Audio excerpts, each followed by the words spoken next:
Space. Final frontier. Well-known sentence to the fans of Star Trek show.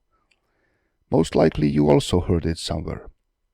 But nevertheless, if you are the fan of the Star Trek show or not, I'm sure that somewhere you have seen this kind of motion where you can see the stars passing by you. Or even this kind of motion when the stars are passing by you, but very, very fast. This is so-called warp effect, used to show how one can boldly go where no man has gone before. And you are here to see what is needed for achieving this. Actually, what we are looking for is the speed when the warp effect can occur. First, let's see what is the warp speed. According to one of the definitions, the warp speed is the level of the warp to the third multiplied by the speed of light. So, for example, the speed of warp 1 is equal to the speed of light. The speed, warp 2, is 2 to the third times the speed of light, or 8 times the speed of light. Warp 10 is then 1000 times the speed of light. The speed of light is so enormously large, but then 1000 times the speed of light is almost unimaginable. Is it? Am I correct? What do you think? What speed do you need to have so you can see this effect? Or this effect? Is it warp 1, 2, or maybe 10? We will start with the speed of light, and afterward we will watch what happens when we gradually increase the speed. For example, if you are traveling from Earth near the speed of light, you will need around 1 second to reach the moon. That trip looks something like this. Let's go a little further. What about the trip to Mars with the speed of light? Well, Earth-Mars minimum distance is about 54.6 million kilometers. So, with the speed of light from Earth to Mars, one will need 182 seconds or 3.3 minutes. That's pretty fast. Or maybe not.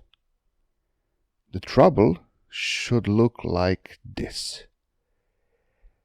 From this perspective, it doesn't look like it's pretty fast.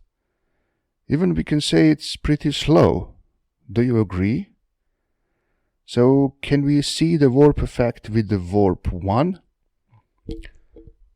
Without relativistic effect? Of course not. There will be no stars passing by, but even the planets are not passing by. So, this will be what one can see. Like a frozen picture. But what about Neptune? With the speed of light, one will need 243 minutes or about 6 hours to reach the Neptune. So imagine that you are looking to this video about 6 hours just to see how the light beam goes from Earth to Neptune. It's silly, of course. But let's be too bold to find the speed so you can travel from Earth to Neptune within 1 second. What speed do you have then? Well, if you need 243 minutes to travel with the speed of light, then you need to travel 243 times 60 times the speed of light to reach Neptune within 1 second. Approximately, it is 14,580 times the speed of light, or it is a warp 23. So this is very, very fast.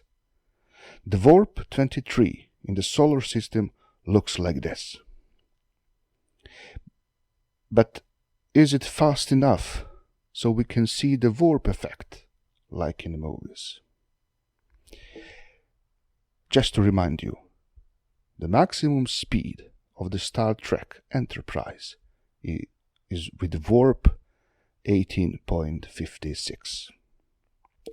Okay.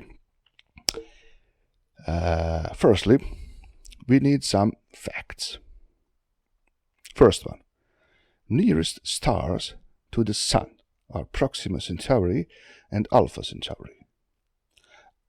Our galaxy have 100 billion stars and 100,000 light years in diameter and 1,000 light year thick. And we can conclude that average distance between stars in our galaxy is around 4 light years. Now, do you have any idea how much time do we need to the nearest star if we travel with the warp 23? Of course, it is a distance divided by a speed. So it is 4 years times c divided by 14,580 times c, and when you cancel those two c, you will have 4 times 365 times 24 times 60 times 60 seconds over 14,580, which gives you 8,651 seconds or 2.4 hours. So it's obvious that you cannot see the warp effect with warp 23. If we want to see the warp effect, it's necessary to pass by at least a few stars within a second, as you can see here. Let's take it's 5 stars. In that case, we pass by 5 stars within a second. We will travel at least 16 light years within a second. I will not show you the calculation, but just tell you the speed is then around 500 millions times the speed of light, or approximately warp 794. So that's fast. But do not forget, this story is for movie physics. If you include relativistic effects, such as time dilation or length contraction, the picture will be different. I will do it in another video. Until then, dare to explain it by yourself.